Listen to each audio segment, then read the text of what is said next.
Welcome everybody, today we're going to be talking about the dev Q&A today, and it was probably the most comprehensive dev Q&A I've actually seen, and it was partly because it was a panel of several of developers, from game designers, the lead artists, lots of community management and stuff like that, and honestly the answers were great and very enlightening in both what the design choices go on in the game, how they design champions, how they balance, why they balance certain things, and also what is coming in the future, although that is a little more tentative as to what they're releasing. There's also silly stuff, and that's always nice to get in there, like this question from Dr. Yoshiyahu, the patron saint of Paladins Reddit himself.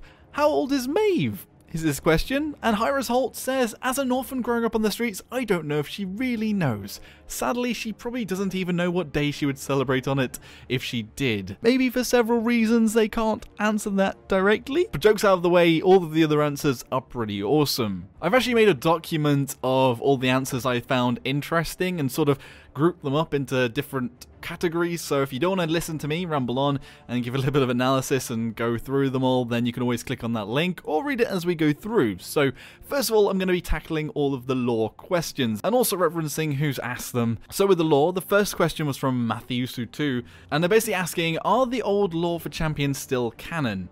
And this is really important, guys. So hi-rez Holt says there is no official lore release for Paladins right now. I think they actually meant there's no official lore published online, because there is official lore in the fact that there's ruckus lore in the maps and stuff. I'm fairly sure that they're keeping that, but there's no official lore in the fact that on the old wiki there's little bits of lore for each of the champions that came before the closed beta. Things like ruckus and bolt and there being like an elven king and stuff like that, that's out the window. So a lot of lore theories are also going out the window, but that's really interesting to know. The next question is from These Are Real. He says, how will the lore be presented? Comic or Smite-like with champion reveals, or something better? So hi-rez Holt again says, we have plans to present the stories of the realm in a number of different formats and ways. We are presenting a universe with many compelling stories, history, and events, not just a single short narrative. And also hi-rez Juju pitched in on this one. He says, you might have noticed our newer champions coming out with more fleshed out backstories, seen hints of lore and new maps. We have quite a bit of the lore in store for the community, and I think the team has figured out some fun ways we can debut it. It's been a work in progress for a while. I think they're rapidly approaching the point where they'll be able to share more and more of it with the community. Be sure to really study future champion releases, not to mention future maps. hi-rez Holt also said, we will start to reveal some of the lore toward the end of the year with some really big plans going into 2018, and we are very excited to start sharing the story and telling the stories of the realm and the champions. Again, this is interesting as it's sort of hinting at they're going to be giving a different format. So we've also already had a few little teasers and trailers and things, and obviously with the champion teasers, sometimes we've seen a little bit of the lore shine through, and like they say, they've added more and more to the champions, things like the Magistrate with Terminus, but we don't really know what the Magistrate is, and they have links to Ash and things like that, which are hopefully going to be revealed soon, and it sounds like there's going to be something big, either like a trailer or some lore coming into the game in early 2018. An apt question by the Thousand Hands: is there any more Thousand Hand affiliated characters on the way eventually? So this is the sort of group that Zin belongs to, the sort of shadowy, almost evil that the devs said. And hi-rez Holt says, we already have a few, question mark, question mark. Now, he didn't answer any of the questions after that. Does that mean there's already champions in the game that are affiliated? I mean, it doesn't say part of the Thousand Hand clan. I mean, affiliated, is there a lot of champions linked to this? Maybe he means more along the lines of maybe their lives affected, or does he mean that there's some already in the works? Well, we'll just have to see about that one, but that's an interesting little snippet of lore there. Thousand Hands also asked if some of the card art for champions showed hints of other future champions coming, and hi-rez Holt says he'll first not officially confirm any of the Easter eggs or subtle nods and teasers that we sneak into card art from our crafty 2D art team, while slightly also confirming that. He won't officially confirm it, but he says there's some subtle nods and teasers in there, so we'll always be looking out for those, and I suppose I should be looking into those a bit more whenever champions come out. Anyway, coming on to balancing in the game, and one of the big things I think a lot of people have been asking about, and people are split on, is flankers. So there's a question asked about flankers' role in the game. There was from Jezkar here saying, do you want to distinguish between the damage and flanker champions? And they've become more similar. That's what they were saying anyway. And what James Horgan or Kratutu says is there will always be a crossover between certain roles. I think that's okay and actually fairly interesting. Ruckus can deal a ton of damage. Grok and Grover are pretty tanky. People are playing Pip as a flank. That's out of the way. As the development continues, we evaluated the game state. We determined that certain elements of some characters are extremely... I'm not entirely sure how you do some research on that, because it's sort of very subjective, and we've already made changes to reduce those elements, extend to the flank identity. Flanks can no longer be defined as the hypermobility class, because we don't think hypermobility is healthy for the game. There we go. Our current flank role is best defined by Buck, Androxus, and Zin. High damage characters excel at short range, but usually have some options at medium range. They have decent mobility and a good way to protect themselves. This one's interesting actually, because a lot of people have been like, please don't touch Buck. Please don't nerf the leap range. So that might be a bit of a hint that they're not going to be taken out. Saying damage characters such as Drogos, Lian, Strix can deal high sustained damage, often from longer range than other characters. They also have options for widespread area and effective damage, not usually found in other roles. The only exception that comes to mind is Grok. Grok rules, so nice little addition there. But basically they're saying that they have split off the flank from being the hypermobile to sort of the short range burst champions, and that's their defined role in the game. I'm not going to say I'm that happy about that. As somebody that played from even in the alpha into the closed beta, I love the closed beta. I didn't mind the hypermobility. I mean, I didn't exactly complain a lot when the hypermobility was removed, but to some degree I don't think that the nether steps for Androxus were fit into the sort of hyper realm, but there we go. That's just showing everybody what they think. However, there was also a question from Ghostly Lane asking, is it another option to decrease damage and increase mobility to balance champions? For example, if you mirrored Open Beta 62 latest patch. If not, why? Again, Cretu2 or James Horgan says, it's an option, but probably not something we do frequently. Increased mobility often results in wide variances in performance across skill levels and frustration. Damage is a much easier knob to turn. If damage does need to be tuned down, we often have a lot of other things we can change. For me, it's an interesting point here that it's kind of easier to balance for damage. But at the same time, I don't think it's a problem when you have a lot of characters, a lot of champions in your roster, that some of them require a lot of skill to play, and maybe some counterplay as well. The thing is, they were saying basically there's champions that had a lot of mobility, that they were hard to deal with. Also, those champions were hard to play, so they were only played sort of in the top skill bracket and played well, and they were sort of a noob trap for everybody else. I think we'll come back to that in a minute. So more movement. So Feral Knights this time, a Sky lover, I'll point out, and they're asking about Sky. So we're asking about, is champion mobility ever going to get looked to at the additive again, talking about this instead of the subtractive?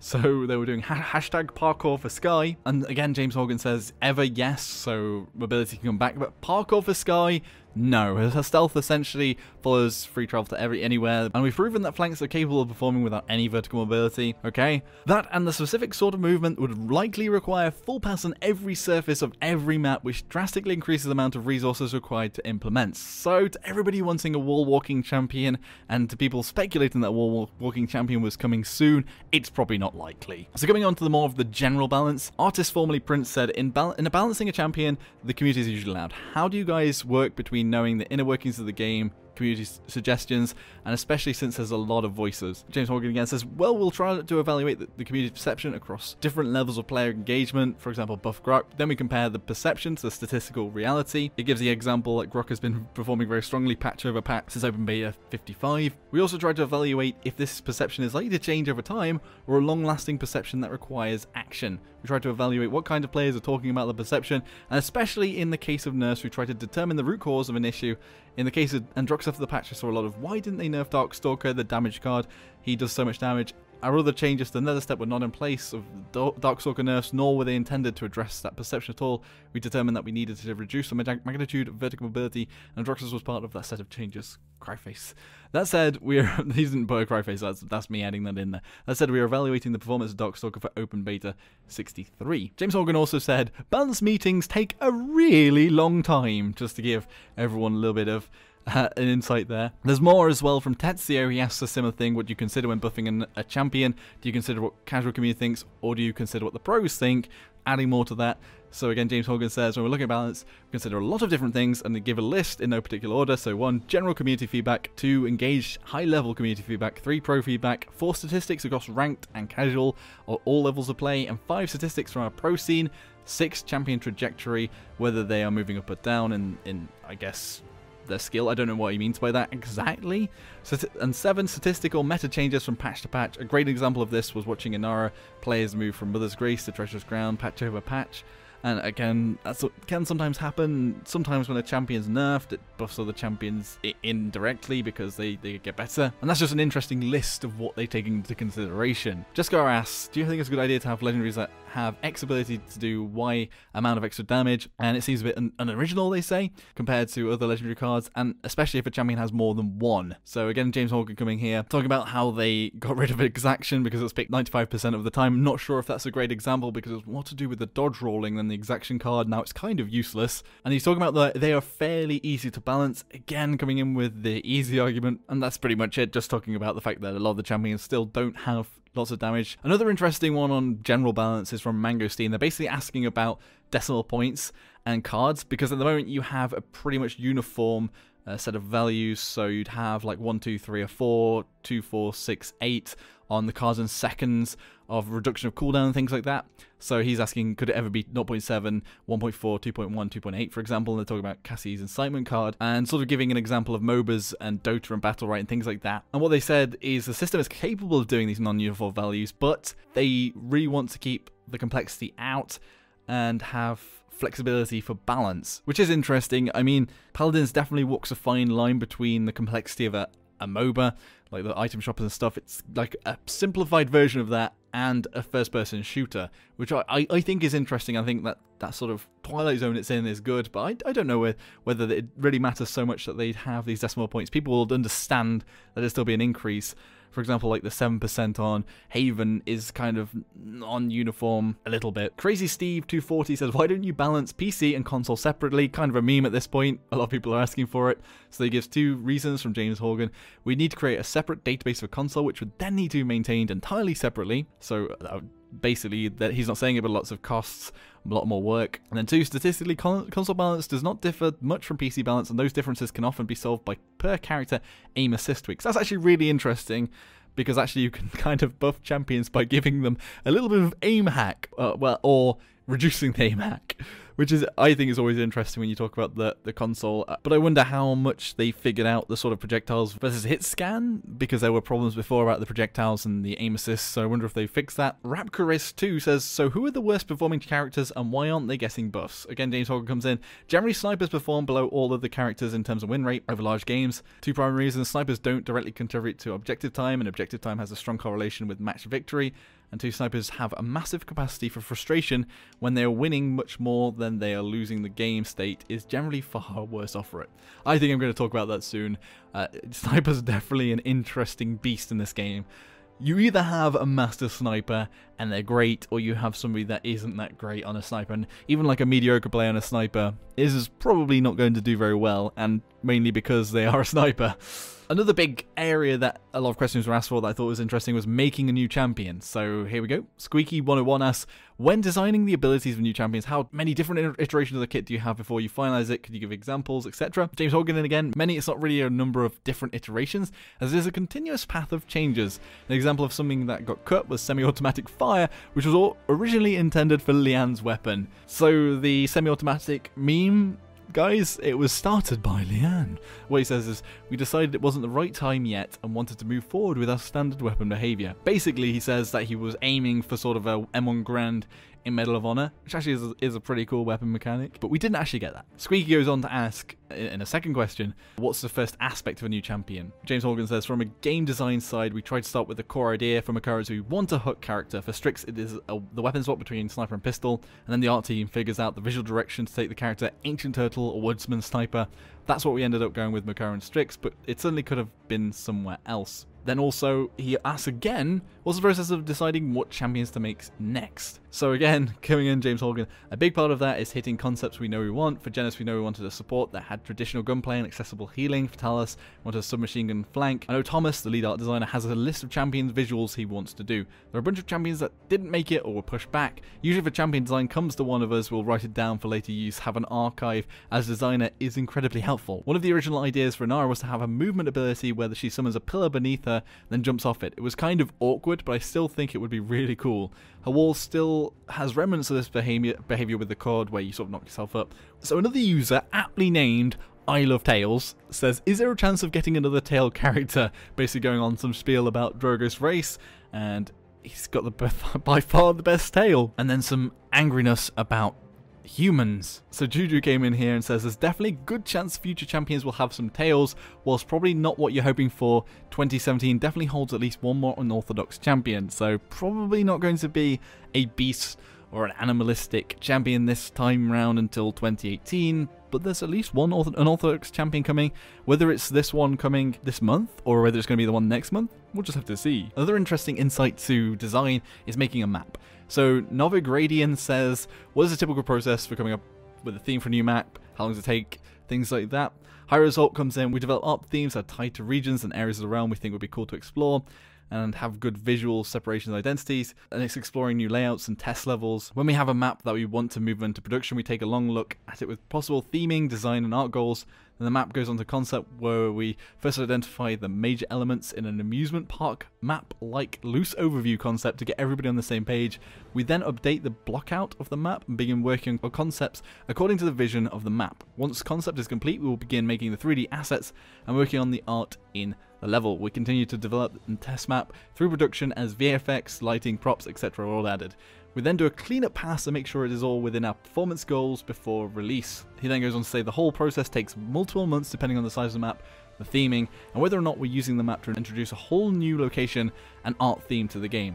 An interesting thing is actually you can see this with the test maps. This time around it's bugged, but normally there's maps that keep coming back to the game. I think that's kind of a hint there. The ones that keep coming back are probably going to come in at some point and will probably be arted out like Thomas Holt says. So just an interesting question. Actually, I don't know why this one's listed first, but the Winged Platypus asked about 1/3 of the champions don't have ally alt lines, including some of the recent ones. Leanne, will they ever get one, or is that a design choice? James Horgan says, this is a design choice. We include friendly alt lines when we feel it is especially important that your allies know when you're using an ultimate. Then Scorp Zero says, what about Grok? Shouldn't it be important to know when he's using his ultimate, since it can provide heals and a speed boost? He says, that's a good point. Yes, Grok was made before ultimates were even a thing, so we repurposed a line to be his ult. I'll see if we can give him a friendly line. That's a nice little touch there. So, you know, the community and the devs are actually working stuff out here. So coming on to a bit more of bug fixing, patches and UI. Long, hard, huge coconut. Wow. Will you dedicate a patch or two just to fix the bugs? A major cleaning if you will. And also asked about GUI improvements, the game UI, and overall design of the game. So hi-rez Alyssa came in here. Our team spends a substantial amount of time on bugs on each patch, many of which are found and fixed in the dev environment and never seen in life. However, we understand that bugs in any game can be frustrating, and it's something we definitely want to address as we move closer to a full release. We're closing out this year with several patches focused on cleaning out some of those issues. It's interesting actually, because they're saying that there probably is going to be more bug fixes coming. This patch, especially in the last patch, had quite a lot of bugs. Actually, it was more OB61 had quite big bugs, and it felt almost like you were playing an alpha rather than a beta, which I think that's put a lot of people off and made some people angry this patch. The other thing is they said major UI updates are in development now, including improvements to the store, match lobby, VIP, and champion detail screen. You can expect these changes to roll out over the next few patches, which is a nice little touch there, so it's awesome. Again, on bugs, the Winged Platypus is asking about some of the bugs that have been around for ages, like the pip bugging out, and they basically just say, hi-rez sort of saying, we should dedicate resources to bug fixing. Honestly, some bugs just have been so much more complicated or difficult to completely track down and address. And there's also, I actually haven't listed it down here, but there's one of the devs talking about the fact that they fixed the Bomb King sticky issue, where it's to do with lag and ping issues, and they're trying to replicate that and apply that to the pip fix, which they think is the issue. Not sure if that'll satisfy everyone, but that's the answer. Another interesting question, this one's from the Winged Platypus as well. Marketing for both Paladins and Smite is pretty shy. Are there plans to expand the marketing efforts? So basically about the marketing, doesn't see any. This one's interesting because Kilgoon, Paladin's brand manager, they said 2 reasons why you don't see much advertising. 1, generally speaking, our current players should never see our ads because of how we target them. Just because you're not seeing ads doesn't mean we're not advertising. It just means we are not going to waste our marketing budget advertising to someone who's already playing the game. That's actually really interesting because a lot of my people on YouTube, whenever I comment, some people say, I just watched an Overwatch ad on a Paladins video. Well, that's probably why. There's probably loads of Paladins ads on Overwatch videos because they're probably targeting each other. Number 2, this time of year generally sucks for game marketing. There are a ton of huge releases with multi-million-dollar marketing budgets that soak up all the good ad space and mind share and push up costs to an insane amount. So we don't do much advertising around this time of year, but it's intentional, which actually is also really interesting as well, and also kind of goes with the dip in player bases that we've got at the moment. There's some big releases, there's a lot of marketing people being drawn out. So coming on to one of the sillier questions, So dedicated at Juju, Motomo2 says, Alyssa, why is Juju sexier than you? So hi-rez Alyssa says, why do you think we chose Juju to film the Sarah's video? Some, like Juju, are born with a natural sexiness, an irresistible charm that the rest of us can never emulate. Just wait for his infernal Sarah's cosplay. I think we're all sitting on the edge of our seats for that one. hi-rez says, I feel he's still riding that desk moment for all it's worth. And hi-rez Pixie Kitty says, to be honest, Grover is the sexiest. Well, I don't know how Juju's going to react to that. Just there we go. Sidon199 basically talks about how and who gets a skin, why, that sort of thing. hi-rez comes into it, says, we look at a lot of factors when deciding who gets a skin. We look at play rate and popularity, time since the last skin, upcoming plans, as well as the quality of ideas or specific themes. There we go, it's pretty self-explanatory. I think we could have guessed most of that. Obviously, they're going to make skins for popular characters, because people want to play them, and all the other factors that sort of weigh on that. Another interesting one, Kowser the Cooper Hog says, how do you guys feel about a crossover from another game studio with Paladins? hi-rez says there'll be a lot of complexity, I think, in getting something like that sorted out, but we are a studio of gamers, so the chance to work with or do things like we did with the Barrack Team Fortress 2 skin through Steam is cool. So other gaming companies out there, look at this. You've got a chance to do a collaboration. The final silly question is from Scro0, and basically they're asking if there'll ever be a dab emote. And hi-rez says that has come up as an option. The internal team is split. Is it too late to hop on the dabs? Well, I'm not sure how I feel about that. How do you all feel about that? Be sure to let me know in the comments. I finally thought it was interesting to round it all up. There's a question about the future. So Spacewar says, will we get a new list of things to expect in the future?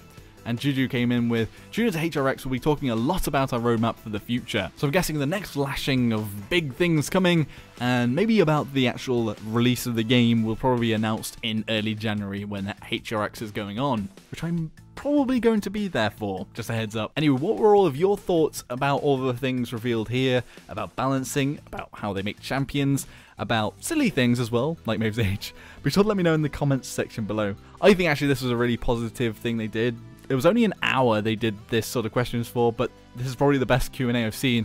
The ones where they go on live and they're answering questions can get a bit muddled, and I think that sometimes it can feel like a lot of the questions aren't being answered. But this was awesome. Do some more of this, hi-rez. Seriously, this was great. 2 thumbs up from me. And if you enjoyed the video, hit that like button, subscribe for more of my content, and I'll see you all next time. Thanks for watching, everybody. Joshino.